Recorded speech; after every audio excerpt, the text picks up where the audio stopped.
Hello. പിന്നെ ഇന്ന് രാവിലെ തന്നെ പുട്ടുണ്ടാക്കാമെന്ന് വിചാരിച്ചു കേട്ടാ. ഇന്നലത്തെ ചിക്കൻ കറിയൊക്കെ ബാക്കി ഇരിപ്പുണ്ടായിരുന്നു. അപ്പോൾ പുട്ടും ചിക്കൻ കറിയും നല്ല രസമാണല്ലോ. അപ്പോൾ ഞങ്ങൾ എപ്പോഴും പൊൻകതിറിൻ്റെ പുട്ട് പൊടിക്കാണ് ഇപ്പോൾ പുട്ടുണ്ടാക്കുക. മറ്റേ സാധാരണ അരിപ്പൊടിക്ക് പുട്ടുണ്ടാക്കണതേ ഇല്ല കേട്ടാ. അപ്പോൾ എല്ലാവർക്കും ഇഷ്ടം ഇതാണ്. ഇതിപ്പോൾ നമുക്ക് എല്ലാവർക്കും അറിയാമല്ലോ.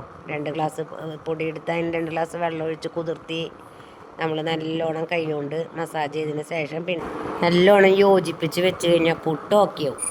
നല്ല ടേസ്റ്റാണ്. വൈകുന്നേരം വരെ ഇരുന്നാലും ഒരു കുഴപ്പമില്ലല്ലോ അല്ലേ. ആദ്യമൊന്നും എനിക്ക് പുട്ട് ഇഷ്ടമേ ഉണ്ടായിരുന്നില്ല. അപ്പോൾ ഈ പൊൻകതിറിൻ്റെ പുട്ടുപൊടി വാങ്ങി പിന്നെ നല്ലോണം പുട്ട് കഴിക്കും. അപ്പോൾ അതേ അപ്പക്കുട്ടൻ പോവാൻ റെഡി ആയിട്ട് വന്ന് നിൽക്കണതാണ്. നമ്മുടെ അമ്മയാണെങ്കിൽ സോറമ്മേനെ മാങ്ങ വിടോ മാങ്ങ സോറമ്മേനോ വിടോ എന്നുള്ള സ്ഥിതിയിലാണ് പിടിക്കണത് കേട്ടോ. മാങ്ങ എന്ത് കണ്ടാലും ആൾക്ക് മാങ്ങ വെച്ച് എന്തൊക്കെ ചെയ്യാൻ പറ്റും അതൊക്കെ ആൾ ചെയ്യണം. എന്തായാലും അമ്മമാരുള്ളപ്പോഴേ നമുക്കിതൊക്കെ കിട്ടുള്ളൂ.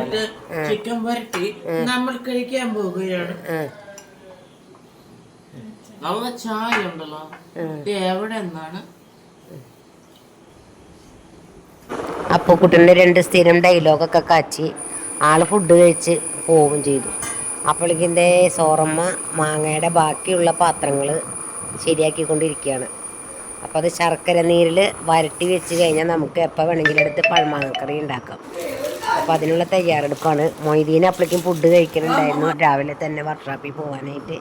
പിന്നെ ഇന്ന് കുറേയധികം സബിതയ്ക്ക് ക്ലീൻ ചെയ്യാനുണ്ടായിരുന്നു. ഇന്നലത്തെ ബർത്ത്ഡേ ആഘോഷത്തിൻ്റെ തിക്കും തിരക്കും കഴിഞ്ഞു. ഇന്ന് 4 മണിയായപ്പോൾ മക്കൾക്ക് ബ്രെഡ് പൊരിച്ചു കൊടുത്തു കേട്ടോ. അപ്പോഴേക്കും നമ്മുടെ കാറ് സർവീസ് കഴിഞ്ഞെത്തി. ഒരു 4-5 ദിവസമായി കാറ് നമ്മുടെ വീട്ടിൽ നിന്ന് പോയിട്ട്. അപ്പോൾ അതും ഇനി സമാധാനമായി. അങ്ങനെ ഗ്യാസ് കഴിഞ്ഞപ്പോൾ ദേ അമ്മ എന്നുള്ളൊരു നീട്ടിയുള്ള വിളി കേട്ടു. എനിക്ക് മനസ്സിലായി ഗ്യാസ് കഴിയുമ്പോഴാണ് അങ്ങനെ ഒരു വിളി വരാം. അപ്പം പിന്നെ വന്നതേ നമ്മൾ ഗ്യാസൊക്കെ ഫിറ്റ് ചെയ്ത് കൊടുത്തു.